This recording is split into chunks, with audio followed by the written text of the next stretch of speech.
Hey, good afternoon.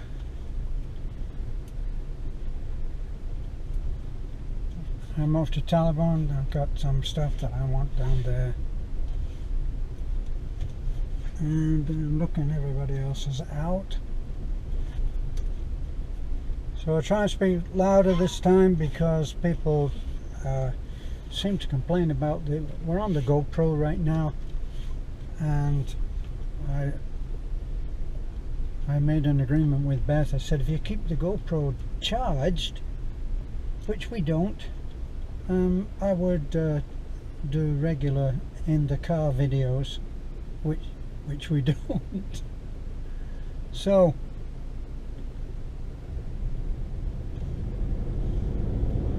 we do have a little clip for the GoPro, well, for the camera to go on, and for some strange reason it doesn't work both ways. So you're stuck with the talking head video.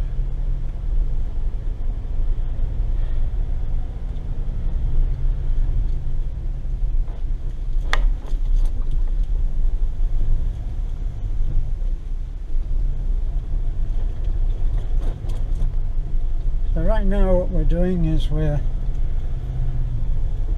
putting together the last house, which is for Mency.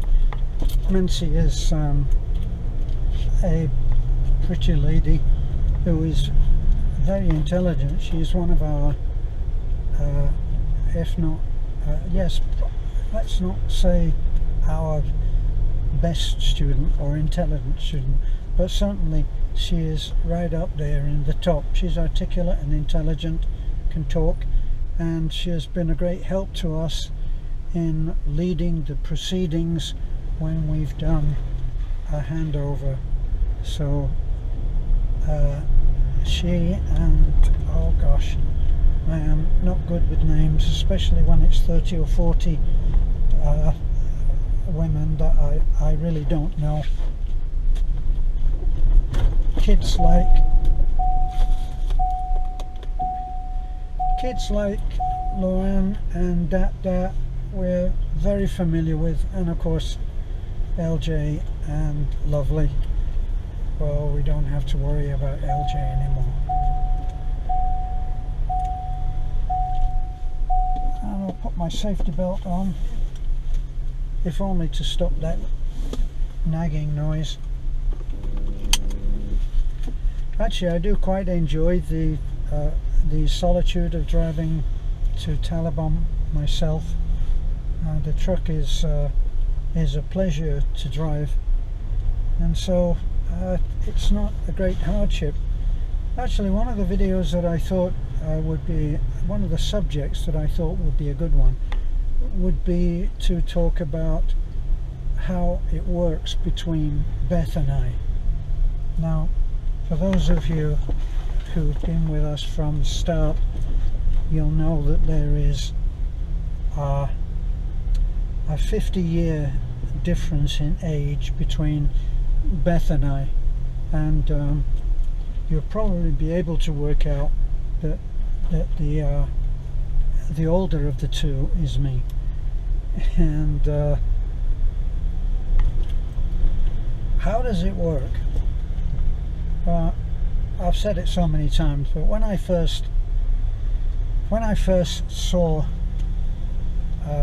Beth, I remember thinking she's too young, and Beth coincidentally remembers thinking when she saw me, can't imagine why she would think this, but she thought to herself, he's too old.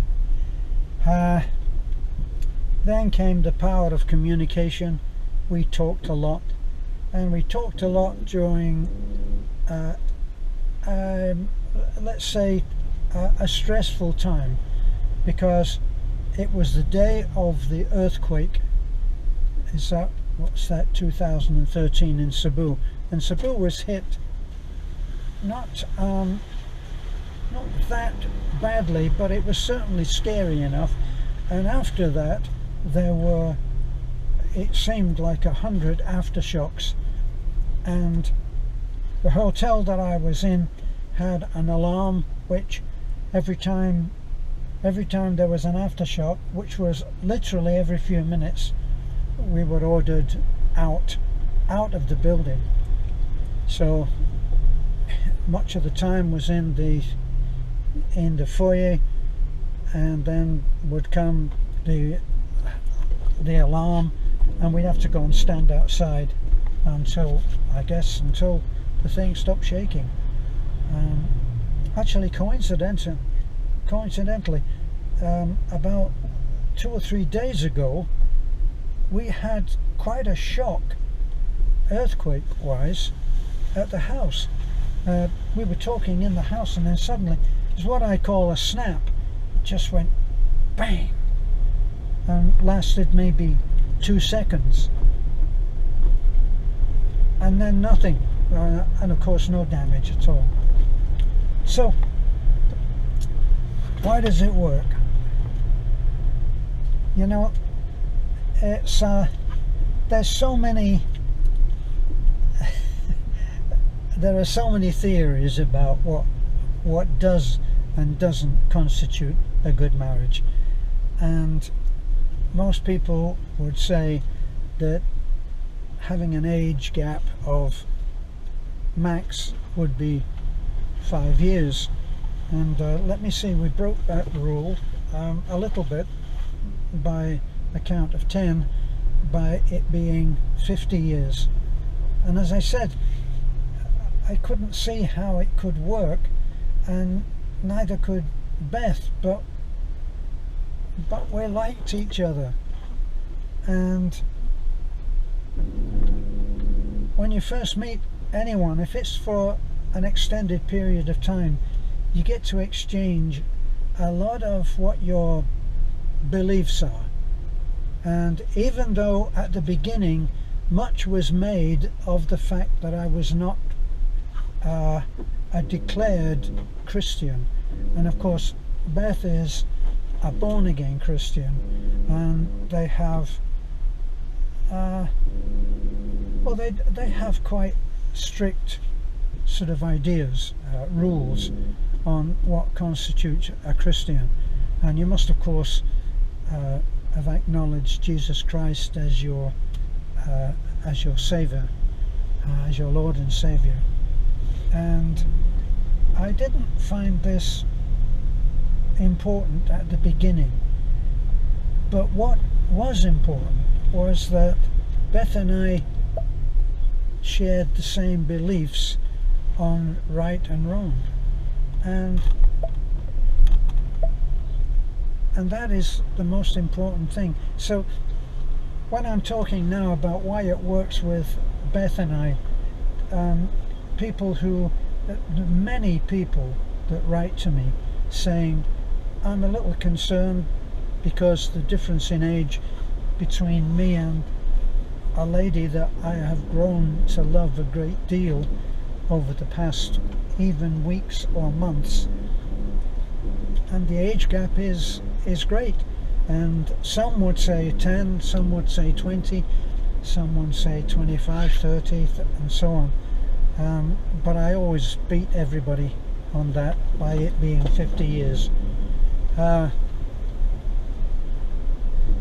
So I'm guessing that part of what I'm saying here might be taken as not as in instruction, but certainly as a way of thinking and judging whether your own relationship may or may not work. Now, if there was clear-cut rules that if you just simply obey the rules, your marriage will be a success, well, if they had such a rule book, you could sell that rule book for a great deal of money, couldn't you? And people would consider, if it worked, that it was good value for money. But there's no rule book. There is no way of judging whether you can absolutely guarantee that the lady, man or the woman that you are going to try to spend the rest of your life with is the right one. It's just not possible. So what would it be with Beth and I? Beth and I, what's the bad news with Beth and I? I'm 50 years older than she is, so I can be a cranky old fart. There's no getting away from this. As you get older, your let's say your fuse might get a little bit shorter, or you might look at it in a different way. Small things, if they're given too much importance, seem to be a real irritant. You don't want to listen to fools gladly, even though you may be the biggest fool of all. But in my case, it's now 7 years ago that I met and married Beth. So our next anniversary, which is not the anniversary of us meeting, but the anniversary of us marrying, will be coming up, and it will be 8 years. And so 8 years. I'm not a great success story at marriage, and much is made of that with our shall we call them our admirers, even though we know that that's hardly the case. But our admirers, my admirers especially, always go on about how well, he's been married this many times and that many times, and it's true.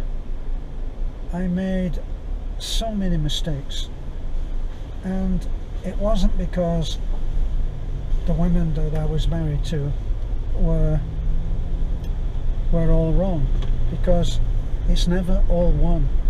It's never the fault of all one person. You make a decision right at the beginning, and you make it on the basis of certain aspects and characteristics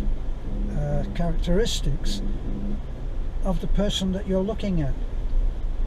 Well, as I was saying, and then got off on a different subject, but I was saying, what's the bad news with Beth and I?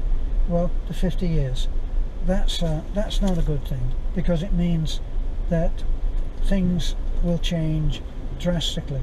When there's a small age gap between you and the person that you love, the smaller the age gap, the closer you might think or accept or hope for is that you will grow together. Now, I haven't found this to be a problem with Beth for myself, although I think it has to be said that Filipinos have this incredible charm. If they didn't have this incredible charm, as a friend of ours, friend of mine, said, a particular kind of enchantment, which I thought was a very nice way to say it. So when you meet a Filipina, you're going to be enchanted if it's one which is really right for you. But they're hard-headed. You know, you can forget the idea that there was an idea floating around a few years ago that Asian women were submissive. Oh boy, was that ever not true in a Filipino? The Filipina is the backbone of the Philippines, is my humble opinion. They are what make it work.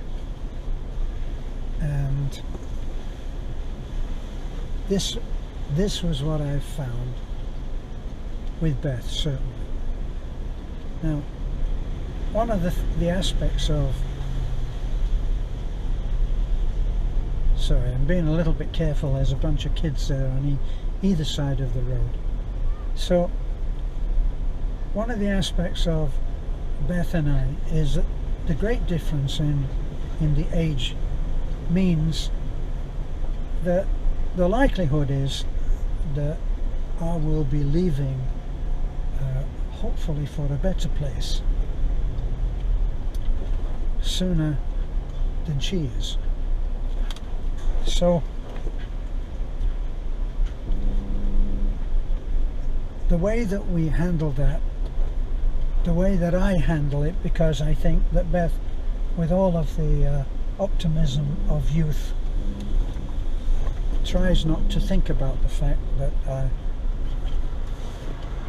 I may be leaving sooner than she would like. In fact, when we share our tender moments, that's one of the things that she says: don't leave. She asks me not to leave, and she's not talking about me packing my bags and walking out the door. She's talking about me leaving.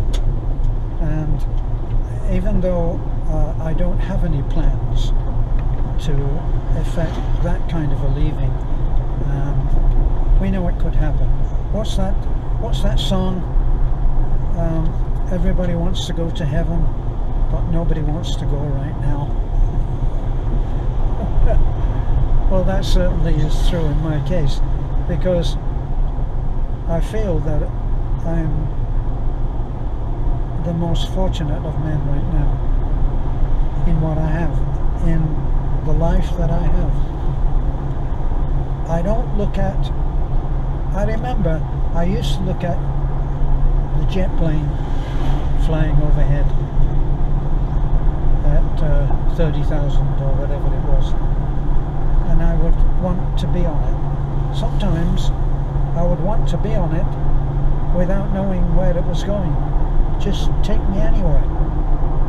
Now I don't do that. First of all, we don't see many airliners flying overhead.